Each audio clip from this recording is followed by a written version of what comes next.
ಒಂದು ನಮ್ಮ PSU public service unit NMDC company ಏನಿದೆ ಇವತ್ತು ನಮಗೆ 12 ಕೋಟಿ ವೆಚ್ಚದಲ್ಲಿ ನಮ್ಮ ಒಂದು ಜಿಲ್ಲಾಡಳಿತ ಮತ್ತು ನಮಗೆ ಗೌರವ ಕೊಟ್ಟು ಇವತ್ತು CSR ಅಲ್ಲಿ ಕೊಟ್ಟಿದ್ದಾರೆ. ನನ್ನ ವೈಯಕ್ತಿಕ ಪರವಾಗಿ ಎಲ್ಲ ಜಿಲ್ಲೆ ಎಲ್ಲರ ಪರವಾಗಿ ಅವರಿಗೆ ನಾನು ವೇದಿಕೆಯಲ್ಲಿ ಕೃತಜ್ಞತೆಗಳನ್ನು ಧನ್ಯವಾದಗಳನ್ನು ಇವತ್ತು ಈ ಕಾನೂನನ್ನ ತಂದಿರತಕ್ಕಂಥದ್ದು ನಮ್ಮ ಮನಮೋಹನ್ ಸಿಂಗ್ ಅವರು ಪ್ರಧಾನಮಂತ್ರಿಗಳಾಗಿದ್ದಾಗ 2014ರಲ್ಲಿ ಏಪ್ರಿಲ್ 14ನೇ ತಾರೀಕು ಯಾವ ಕಂಪನಿ ಲಾಭ ಬರುತ್ತೆ ಅದರ ಮೇಲೆ 2% ಏನ್ ಬರುತ್ತೆ ಆ ಭಾಗದಲ್ಲಿ ಇರ್ತಕ್ಕಂಥ ಹೆಲ್ತ್ ಎಜುಕೇಶನ್ ಇನ್ಫ್ರಾಸ್ಟ್ರಕ್ಚರ್ ಕೊಡಬೇಕು, ಅದು ಸದ್ಬಳಕೆ ಮಾಡಬೇಕು ಅಂತೇಳಿ ಕಾನೂನನ್ನ ಒಂದು ರಚನೆ ಮಾಡಿ ಕೊಟ್ಟಿರ್ತಕ್ಕಂಥದ್ದು. ಆ ಭಾಗವಾಗಿ ಇವತ್ತು ನಮ್ಮ ಗವರ್ಮೆಂಟ್ ಆಫ್ ಇಂಡಿಯಾ ಕಂಪನಿ ಇವತ್ತು ಕೊಟ್ಟಿರ್ತಕ್ಕಂಥದ್ದು ನಿಜವಾಗ್ಲೂ ಇದು ಹೃದಯ ಸ್ಪರ್ಶಿ ಒಂದು ಕಾರ್ಯಕ್ರಮ ಅಂತೇಳಿ ರೀತಿಯಲ್ಲಿ ಹೇಳಿಕೆ ಬಹಳ ಹೃದಯ ಸ್ಪರ್ಶಿ ಕಾರ್ಯಕ್ರಮ ಇವತ್ತು ಅದಕ್ಕೆ ಪೂರ್ವಕವಾಗಿ ನಾನು ಹೇಳೋದಿದ್ದೇನೆ. ನಾವು ಆಸ್ಪತ್ರೆಗೆ ಬರೋಕ್ಕಿಂತ ಮುಂಚೆ ಊಟ ಬಲ್ಲವನಿಗೆ ರೋಗವಿಲ್ಲ ಅಂತಂದ್ರೆ ಅನ್ಎಕ್ಸ್ಪೆಕ್ಟೆಡ್ ಬರಲಿ ಡಾಕ್ಟರ್, ನಾನು ಕಾರಣ ನಾನೇನು ಹೇಳಲ್ಲ. ಆದ್ರೆ ಇವತ್ತು ನಾನು ಈ ಒಂದು ನೈವೇದ್ಯ ನಾವು ಪ್ರೀತಿ ಮಾಡ್ಬೇಕು ಯಾವಾಗಲೂ ಕೂಡ. ನಮ್ಮ ಆರೋಗ್ಯ, ನಮ್ಮ ಜೀವನ ಶೈಲಿ ಅದನ್ನ ಮಾಡಿದ್ದೆ ಬಂದ್ರೆ ನಮಗೆ ಆಸ್ಪತ್ರೆಗಳ ಅವಶ್ಯಕತೆ ನಮಗೆ ಬಹಳಷ್ಟು ಕಡಿಮೆ. ಎಲ್ಲಾದ್ರೂ ಕೂಡ ಅನ್ಎಕ್ಸ್ಪೆಕ್ಟೆಡ್ ಏನಾದ್ರು ಮತ್ತೆ ವಾತಾವರಣದಲ್ಲಿ ವ್ಯತ್ಯಾಸ ಆಗಿ ಬರಲಿ, ನಾವು ಬೇಡ ಅಂತ ನಾವು ಹೇಳಲ್ಲ. ಆದ್ರೆ ಇವತ್ತು ನಮ್ಮ ಜೀವನದ ಶೈಲಿ, ವ್ಯಾಯಾಮ ಇರ್ಬೋದು, ಯೋಗ ಮಾಡ್ತಕ್ಕಂಥದ್ದು, ಆಮೇಲೆ ಪೌಷ್ಟಿಕಾಂಶದ ಆಹಾರ ಬಹಳ ಕಡಿಮೆ ಮಾಡ್ಕೊಂಡ್ಬಿಟ್ಟಿದ್ದಾರೆ ಯಾಸಿಂದ್ರೆ. ಎಲ್ಲರೂ ಕೂಡ ಏನಾಗಿದೆ ಅಂದ್ರೆ ಬಹಳಷ್ಟು ಹೊರಗಡೆ ಊಟ ಮಾಡೋದು, ಅದನ್ನ ಬಹಳಷ್ಟು ಜನ ಇದು ಮಾಡ್ಕೊಳ್ಳೋದ್ರಿಂದ ಅದರಲ್ಲಿ ವೇರಿಯೇಷನ್ಸ್ ಆಗ್ತದೆ. ಆದಷ್ಟು ಪೌಷ್ಟಿಕಾಂಶದ ಆಹಾರ ಜೊತೆಗೆ ವ್ಯಾಯಾಮ ಇದು ಇರೋದ್ರಿಂದ ನಮಗೆ ಆಸ್ಪತ್ರೆಗಳು ಕಡಿಮೆ ಆಗ್ತದೆ. ಮೊದಲು ನಾನು ಕೇಳ್ಕೊಳ್ಳೋದಿದ್ದೇನೆ, ಎಲ್ಲಾ ಒಂದು ಮಾನವ ಜನ ಕೇಳ್ಕೊಂಡಿರ್ತೀನಿ, ಫಸ್ಟ್ ಆರೋಗ್ಯವನ್ನ ಪ್ರೀತಿ ಮಾಡಿ, ಜೀವನವನ್ನು ಪ್ರೀತಿ ಮಾಡಿ, ಅದನ್ನ ಆಮೇಲೆ ಅನ್ಎಕ್ಸ್ಪೆಕ್ಟ್ ಬಂದಿದ್ರೆ ಆಸ್ಪತ್ರೆ ಇರ್ಲಿ, ಅದಕ್ಕೆ ಬೇಕಾದಂತ ನಾವೆಲ್ಲ ಜನಪ್ರತಿನಿಧಿಗಳು ಮಾಡ್ತೀವಿ. ಸತ್ಯನಪಯದಲ್ಲಿ ಈ ರೀತಿಯಾಗಿ ನಾನು ಕೈ ಮುಗಿ ಬೇಡ್ಕೊಂತೀನಿ, ಒಳ್ಳೆ ಆಹಾರ ಪದ್ಧತಿಯನ್ನು ಅಳವಡಿಸ್ಕೊಳ್ಳಿ, ವ್ಯಾಯಾಮ, ಮನಸ್ಸನ್ನ ಪರಿಶುದ್ಧವಾದ ಮನಸ್ಸು ಇಟ್ಕೋಬೇಕು. ಅದಿದ್ರೆ ಖಂಡಿತವಾಗ್ಲೂ ಮೊದಲನೇ ಆರೋಗ್ಯ, ಮೊದಲನೇ ಆಸ್ಪತ್ರೆ ನಮ್ಮ ಬಾಡಿ ಒಳಗಿರ್ತದೆ, ಅದನ್ನ ನಾವು ಪ್ರೀತಿ ಮಾಡ್ಕೋಬೇಕು. ಆಮೇಲೆ ಹೊರಗಿನ ಆಸ್ಪತ್ರೆ ಇದನ್ನ ಮಾಡ್ಕೋಬೇಕಂತೇಳಿ ಈ ಮೂಲಕ ನಾನು ಎಲ್ಲ ಜನರಲ್ಲಿ ನಾನು ಮನವಿಯನ್ನ ಮಾಡ್ಕೊಂತೀನಿ. ಇವತ್ತು ಪೂರ್ವಕವಾಗಿ ನಾವು ರಾಜಕಾರಣದಲ್ಲಿ ಇವತ್ತು ಎಲ್ಲರೂ ಕೂಡ ಭರತ್ ರೆಡ್ಡಿ ಅವರು, ನಾಗೇಂದ್ರ ಅವರು, ನಾವೆಲ್ಲರೂ ಸೇರಿಬಿಟ್ಟು ಲಾಸ್ಟ್ ಟೈಮ್ ಪವನ್ ಸಾರ್ ಇದ್ರು, ಪ್ರಶಾಂತ್ ಸಾರ್ ಇದ್ರು, ಅವ್ರಿಗೆಲ್ಲ ಕೇಳಿದಾಗ ಇವರು ಬಹಳ ವಿಶೇಷವಾಗಿ ಯಶೋಧ ಹಾಸ್ಪಿಟಲ್ ಇವನ್ನೆಲ್ಲ ರೆಫರ್ ಮಾಡ್ತಾರೆ. NMDC ಅವರು ಕೂಡ ಯಾವ ತರ ಈಗ ಬಸರೆಡ್ಡಿ ಸಾರ್ ಹೇಳ್ದಂಗೆ ನಾವೆಲ್ಲ ಬೆಂಗಳೂರು ಹೋಗ್ಬೇಕು ಮಾಡಬೇಕು, ಆತರ ಒಟ್ಟು 6 ಫೀಚರ್ಸ್ ಇರ್ತಕ್ಕಂತ ಇಡೀ ರಾಜ್ಯದಲ್ಲಿ 2ನೇ ಮಿಷನ್ ಅಂತ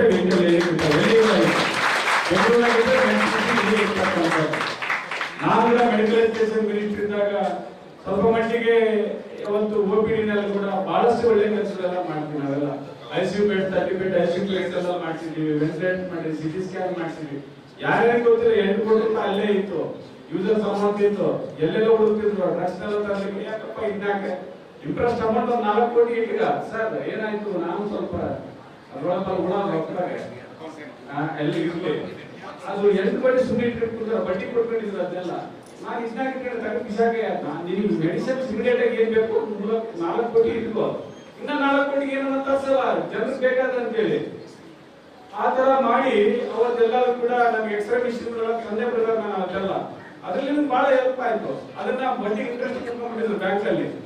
ಈ ತರ ಅವತ್ತು ನನ್ನ ಜವಾಬ್ದಾರಿ ಕೊಟ್ಟಂತ ನಾನು ಮೆಡಿಕಲ್ ಎಜುಕೇಶನ್ ಮಿನಿಸ್ಟರ್ ಆದಾಗ ನನ್ನ ಒಂದು ಫಸ್ಟ್ ಬಳ್ಳಾರಿಗೆ ರಿನಾಗ್ರೇಷನ್ ಅಂಕಾಲಜಿ ಇರ್ಬೋದು, ಅಂಕಾಲಜಿ ಕ್ಯಾನ್ಸರ್ ಎಲ್ಲದು ಎಲ್ಲ ಇರ್ಲಿಲ್ಲ, ಲೈಬ್ರರಿ ಇರ್ಲಿಲ್ಲ, ಆಮೇಲೆ ಹಾಸ್ಟೆಲ್ ಇರ್ಲಿಲ್ಲ, ಎಲ್ಲ ಸೀಲಿಂಗ್ ಎಲ್ಲ ಬಿಡ್ತಾ ಇತ್ತು. ನಾನು ಹೋದಾಗ ಸುಮಾರು 40 ಕೋಟಿ ರೂಪಾಯಿ ಹಾಸ್ಟೆಲ್ ಇಂಗ್ಲಿಷ್ ಆಗಿ ಜನ ಹಾಸ್ಟೆಲ್ ಮಾಡಿಕೊಟ್ಟೆ. ಕಂಪ್ಲೀಟ್ ಆಗಿ ಆ ಒಂದು ಮೆಗಾಸಿಟಿಗಳಲ್ಲಿ 114 ಕೋಟಿ ರೂಪಾಯಿ ಇವತ್ತು OPD ತಂದು ಇವತ್ತು ಅನುಕೂಲ ಆಯ್ತು. ಆಮೇಲೆ ವೆಂಟಿಲೇಟರ್ಸ್ ನಾನೇನ್ ಮಾತಾಡಕ್ ಹೋಗಲ್ಲ, ಇವೆಲ್ಲ ಗುಜರಾತ್ ಎಲ್ಲ ಬಂದಿರೋ ಅದ್ರಲ್ಲಿ ಮಾತಾಡಕ್ ಹೋಗಲ್ಲ. ನಾನು ಇಂಪಾರ್ಟೆಂಟ್ ವೆಂಟಿಲೇಟರ್ ತರಿಸಿದೆ ನೋಡ್ರಿ, ನನ್ನ ಮಗ ನೋಡ್ರಿ, ಇಂಪಾರ್ಟೆಂಟ್ ವೆಂಟಿಲೇಟರ್ ತರಿಸಿದೆ ನಾನು. ಇಂಪಾರ್ಟೆಂಟ್ ಆ ಕೊರೋನಾ ಬಂದಾಗ ಇವತ್ತೇನಾದ್ರೂ ಜೀವ ಉಳಿದಿದೆ ಅಂದ್ರೆ ನನಗೆ ಜನ್ಮ ಕೊಟ್ಟಿರೋ ರಾಜಕೀಯವಾಗಿ ಜೀವ ಉಳಿಸೋದಕ್ಕೆ ಸ್ವಲ್ಪ ತುಕಾರ ಮಾಡಿ ಇದು ರಾಜಕಾರಣ. ಇವತ್ತು ಹಿಂಗಾಗಿ ಆ ಒಂದು ಸರ್ಕಾರಿ ಕೆಲಸನ ದೇವರ ಕೆಲಸ ಅನ್ಕೊಂಡು ಯಾವತ್ತು ಕೊಟ್ಟಂತ ಭಗವಂತ ಅವಕಾಶ ಕೊಟ್ಟಂತ ಇದರಲ್ಲಿ ಹಿಂದೆ ಶಾಸಕನಾಗಿ ಸೊಂಡೂರಿನಲ್ಲಿ ಕೂಡ ಮಾಡಿದ್ವಿ, ಸಚಿವನಾದಾಗ ಕೂಡ ಇವತ್ತು ಗದಗ ಹಾಸ್ಪಿಟಲ್ ಇರ್ಬೋದು, Gadag Koppal hospital medical council of India ಕೈ ಬಿಟ್ಟು ಹೋಗ್ತಾ ಇತ್ತು. ಸುಮಾರು 114 ಕೋಟಿ ರೂಪಾಯಿ ಮತ್ತೆ ಬೆಡ್ಗಳು ಇನ್ಕ್ರೀಸ್ ಮಾಡಿಸಿ ಅಲ್ಲಿ ಇವತ್ತು ಒಳ್ಳೆ ಆಸ್ಪತ್ರೆ ಹೊಸಪೇಟೆ ಭಾಗದಲ್ಲೆಲ್ಲ ಇವತ್ತು ಕೊಪ್ಪಳಕ್ಕೆ ಹೋಗ್ತಾ ಇದ್ದಾರೆ. ಅದೆಲ್ಲ ಕಂಪ್ಲೀಟ್ ಆಗಿ ಅವತ್ತೇ ಇನಾಗ್ರೇಷನ್ ಮಾಡಿ ನಾವೆಲ್ಲರೂ ಕೂಡ ಇದು ಮಾಡ್ತೀವಿ. ಇವತ್ತೇನು ಜೀವ ಭಗವಂತ ಉಳಿಸ್ಕೊಂಡಿದ್ದಾರೆ. ಇವತ್ತು ನಮ್ ನಿಜವಾಗ್ಲೂ ಹೇಳ್ಬೇಕಂದ್ರೆ ನಮ್ ಸರ್ಕಾರ ಕಾಂಗ್ರೆಸ್ ಸರ್ಕಾರ ಆಶೀರ್ವಾದ ಮಾಡ್ದಂಗೆ ಈ ನಿಟ್ಟಿನಲ್ಲಿ ಯಾವಾಗ್ಲೂ ನಮಗೆ ಭಗವಂತ ಅವಕಾಶ ಮಾಡಿ ಕೊಡ್ತಾನೆ.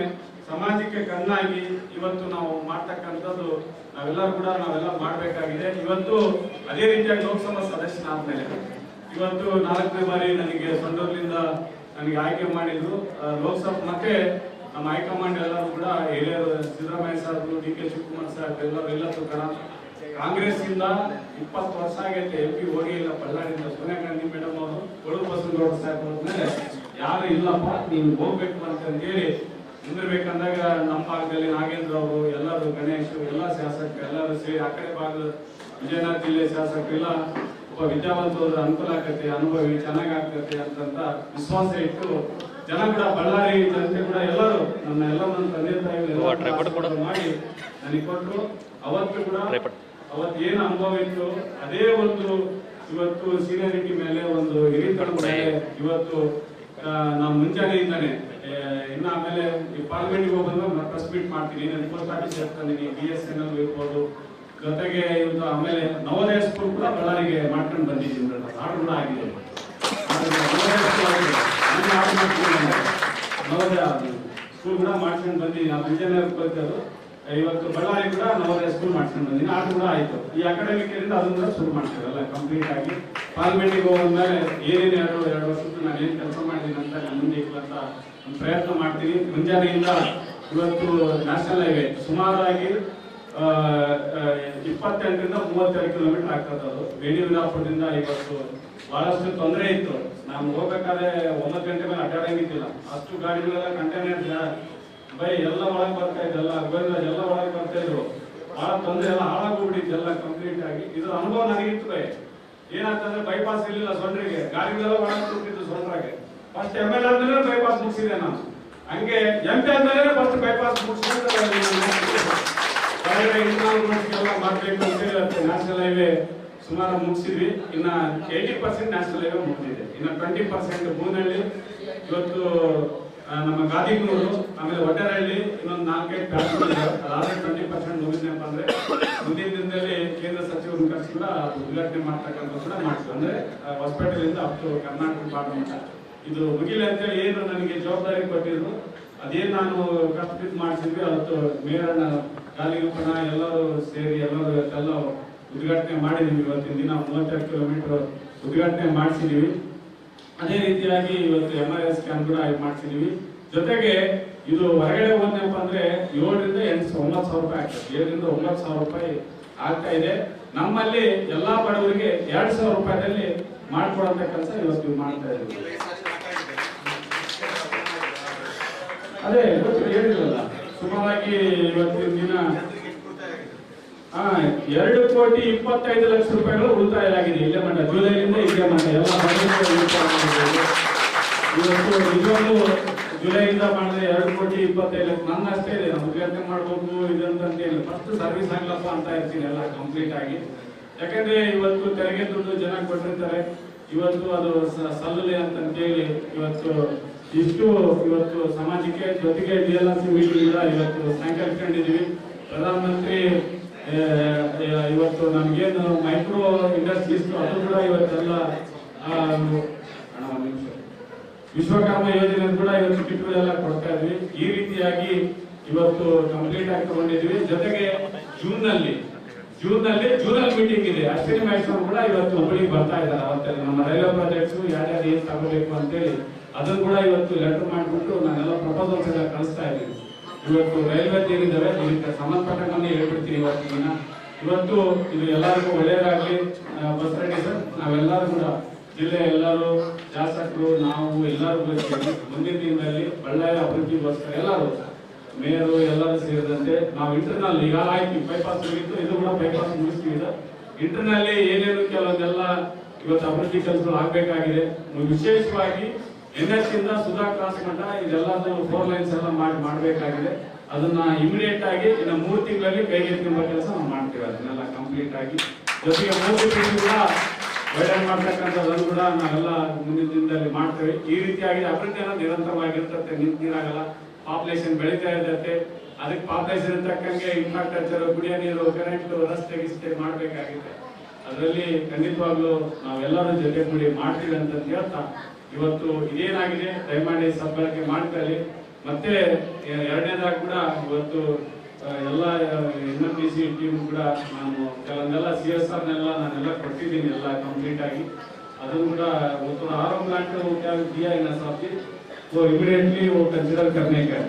मैं किधर मैं वो गवर्नमेंट पॉलिटेक्निक अवेलर ಕೂಡ ಎಲ್ಲೆಲ್ಲಿ ಇದರ ಕೊಟ್ಟಿದ್ದೀನಿ, वो इमीडिएटली कंसिडर करने के आप इधर मीटिंग करके आप एडॉप्ट भेज के अप्रूवल लेके यही फाइनेंशियल ईयर में पास करने का, वो डिले करने का नहीं। वो MP ದಿಂದ ಪ್ರೆಷರ್ ಆಗೋದು, ಅದಕ್ಕೆ ಜನ ಆಯ್ಕೆ ಮಾಡ್ಕೊಳ್ತಾರೆ ನಮ್ಮನ್ನೆಲ್ಲ. ನಿಮ್ದು ಹತ್ತು ಇಂಜೆಕ್ಷನ್ ಕಾಣಲ್ಲ, ನಮ್ದು ಕೊಟ್ಟರೆ ಅದು ಕರೆಕ್ಟ್ ಆಯ್ಕೆ ಮಾಡ್ಕೊಳ್ತಾರೆ ಯಾವ ಪಕ್ಷ ಇದೆಲ್ಲ ಕರೆಕ್ಟ್ ನಡೆಸಂತಾನೆ ಕೊಡ್ಸಂತೆ ನಮ್ಗೆಲ್ಲ ಜನಪ್ರತಿನಿಧಿಗಳಾಗಿ ನಮ್ ಕೆಲಸ ನಾವು ಮಾಡಿದ್ವಿ, ನಿಮ್ ಕೆಲಸ ನೀವು ಮಾಡಿ, ಒಟ್ಟಾರೆಯಾಗಿ ಇವತ್ತು ಮುಂದಿನ ಭವಿಷ್ಯಕ್ಕೆ ಒಳ್ಳೆಯ ಒಂದು ನಾವು ಹಿರಿಯರಾಗಿ ಅವರು ಬಹಳ ಸಂಗಾರ ಮಾಡೋಣ ಅಂತ ಹೇಳ್ತಾ ಎಲ್ಲರಿಗೂ ಶುಭ ಆಗಲಿ. ಈ MRI ಸ್ಕ್ಯಾನಿಂಗ್ ಇವತ್ತು ಎಲ್ಲರಿಗೂ ಒಳ್ಳೇದಾಗ್ಲಿ ಅಂತ ಹೇಳ್ತಾ ಇದನ್ನ ಸದ್ಬಳಕೆ ಮಾಡ್ಕೊಳ್ಳಿ ಅಂತ ಹೇಳ್ತಾ ನಾನು ಮಾತು ಮುಗಿಸೋ ಧನ್ಯವಾದ, ನಮಸ್ಕಾರ.